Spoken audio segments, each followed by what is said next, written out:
Hello again. It's us, the Parkenheimers. Parkenheimers. Welcome back. We thought since we had our daughter Katie visiting with us, we would take this opportunity to maybe get some insight from her perspective on what we are going through, what she thought she may have had when she learned the news of our diagnoses and that kind of thing. So, do either of you have anything to add to that? Well, Katie's our youngest, and she's a principal at Buchanan Upshur High School, Yay! and she may be the finest principal in America. So, Maybe. She could be. There's no bias here, though. none whatsoever. In our opinion, she is a highly qualified, well-versed young lady, and she knows how to put down the law when needs to do it. She gets that after her mother. So, okay. So, Katie, give us a little background on you. My name is Katie. I'm their daughter. Like I said, I'm their youngest. Also the favorite. I don't know, I'm their child. I don't know what you want me to say. Okay. So, You can cut this, we can do a new one. what were your thoughts when you learned of your dad's diagnosis? Well, that was many years ago, I feel like. I was teaching at the time, and I really didn't know much about Parkinson's, and so it was kind of shocking. The only thing I knew about it was from Michael J. Fox, and then a guy that one of my cousins was very good friends with.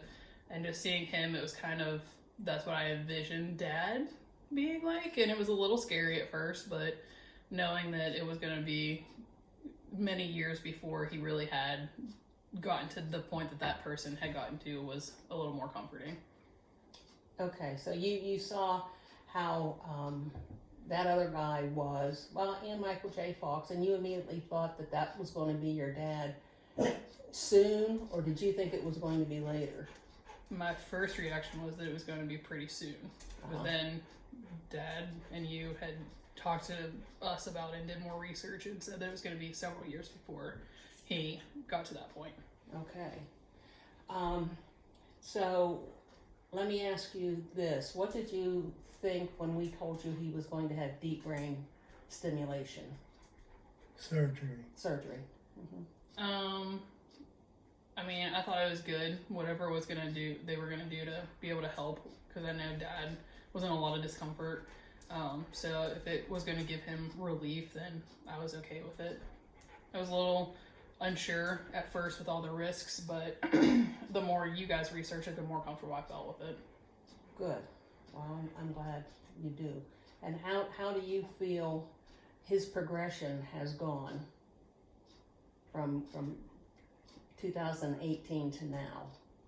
Be honest. Seriously. Yeah. I mean, obviously it's there. There are signs and symptoms. What signs and symptoms do you see? You put me on the spot. I see the processing, I think, is the one that I noticed the most whenever I lived close to him and whenever I interacted with him on a daily basis. And it wasn't huge, but I did notice that he wasn't quite to the speed that he once was. Obviously he has the physical parts as well with the tremors and the muscle atrophy and that kind of stuff, but I would say the processing was the one that I noticed first. And I think I'd have to agree with you.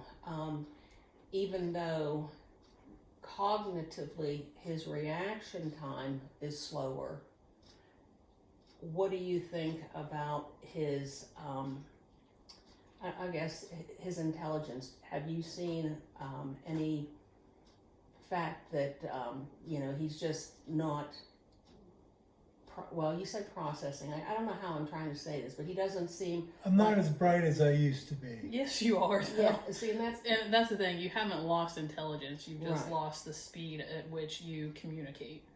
but you still have a high vocabulary. You still speak very well. It's just you process it at a different rate of speed. Oh, so when we were driving in the car today and you said, Dad, you used a big word, it didn't like shock you or? No, I didn't say that. I Mary did. I said that. Oh, Yeah. okay. Yeah. What was the word? What was the word? I can't even remember. Of course you can. I said silly. Oh, They didn't say yeah. that was a big word. Yeah, I forget what it was. But anyhow, let me ask you another question, Katie. When I was diagnosed with Parkinson's, you were living with us. I no, was you in weren't. Romney. You were in Romney. Mhm. Oh, okay. So You lived over in So Barker. when you came over to Philippi and had the cat shaved in the image of a lion, that Parkinson issue, was that any relation to it? Were you trying to take your anxiety out on the cat, the poor kitty cat? I didn't have anxiety, but that poor cat did after that. As Dad's quote was, "That's cat's self-esteem is in the shitter now." Well, let me just We're a back up. family friendly. Let me just back up a second. It was a Maine Coon cat that I agreed to take in, and she needed groomed. She was not real easy to take care of. She was long haired and she was matted and everything. So we needed to get her cut, and so we found a groomer to do it. And she had even done it once. I took her once. And a few months later, she needed groomed again. And Katie took her, and she came back looking like the Cowardly Lion. She had no hair on her tail, just a big poof on the end. She had the lion's mane, and she had boots. And the poor little girl, she was upset. Guess who never got tasked with taking the cat back to the groomer? Yeah, That's true. yeah, that's true. Okay, back to serious business here. CB. Yeah. Um, No, that's an expression one of my coworkers used one time, and it stuck with us ever since. You know yeah. it's not a C, right? It's Yeah, an S, okay. yeah. But that's what was funny about it. Yeah. Okay. Do you have any other questions? Not really.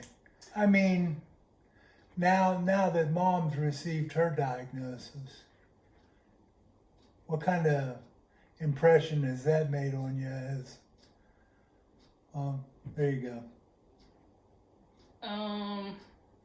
Honestly, we all thought Mom was crazy when she was going down this path. Not in a mean way, but just because she was around so many various people with memory issues, I genuinely thought it was kind of like in her head that she So did had I.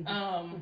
But I think it's good that she was proactive in believing So, what she was Are thinking. you saying you didn't see the symptoms, or you did see the symptoms? I mean, like I would see, like it would take you a little while to like think of what you were trying to say or remember something, but I genuinely just chalked it up to stress. I didn't chalk it up to an actual memory thing. Okay. And so, how did you react when you became aware of the diagnosis? I don't really know that I had a reaction. I guess I was just kind of shocked that it was true, just because I genuinely thought it wasn't. So my initial reaction really wasn't there because I was processing. But now, I don't know. It's good that you're doing all the treatments and stuff that you are and trying to get ahead of it as much as possible. I know it's not a curable thing, but I think it's good that you're doing as much as you can to prolong the good years and have as much time as possible with them. Right. Okay. And I think one last question I would have for Katie would be what kind of things, what kind of, I don't know, advice, or what would you say to other children of people with these kind of diagnoses? How I don't know how to say it. But what advice would you Yeah. give them Yeah, but if not, you not, could? not advice or just, what have you learned how to deal with us, maybe? Well, my background is in special ed, so that has helped me tremendously. I have learned patience. I have learned kindness. I'm just kidding. And she says to me all the time, use your words, Mom. That was before your diagnosis. I haven't done that since. That was a clue, though. No, just take advantage of the time that you have. I don't know. But you're right with the patience and the kindness, because I'm sure it will get worse, as far as being patient. There's going to be things that we do that we don't understand that we're doing, or But don't That- worry, that's- when you dish it out, I'll dish it right back. That's Just my so story, and I'm clear on sticking to it. I will still keep you humble. Oh, wow. that's hard for Jeff. That, it's never been hard for Katie to point stuff out either. No, it hasn't been. I just have to keep you grounded. No big egos around here. Yeah, that's right. All right, so we're not going to keep this video as long as the first one we did, but this is actually our second video, and we thought that since Katie was here with her two lovely dogs, that we would get You her love opinion. them. I do, and thought that maybe that might be helpful for some folks out there that might see this video, just getting her perspective as a child, but also a young adult. And there again, if you know people with chronic conditions and their families, if you'd pass it along to them, let them know what we're doing, and hopefully we can make it easier for others. That's our goal. Mm-hmm. And if you have specific questions, go ahead and put them in the comments, and we'll do our best to try to answer them in one of our next or upcoming videos. So that's all I have. That's it. Okay. Thank you. Have a wonderful rest Love of you, your Katie. day. Love you, Kate. Love you both. Bye.